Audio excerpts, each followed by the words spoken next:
So ini adalah pendrive ST301 dari brand SSK juga. Ni bukan pendrive biasa-biasa Ni level-level SSD. Lebih laju dari pendrive biasa and lebih senang nak bawa dari external. So ini lebih sesuai untuk korang yang suka edit video, student atau senang kata professional use lah. So speed transfer boleh capai 550 MB. Jom kita test. Ambil masa berapa lama untuk transfer video size 10GB ni? Korang tengok ni, ni 10GB tau.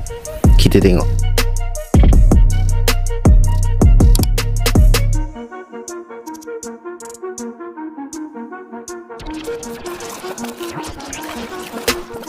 So, bawah dari 1 minit je dah selesai dah untuk transfer video bersaiz 10GB ni.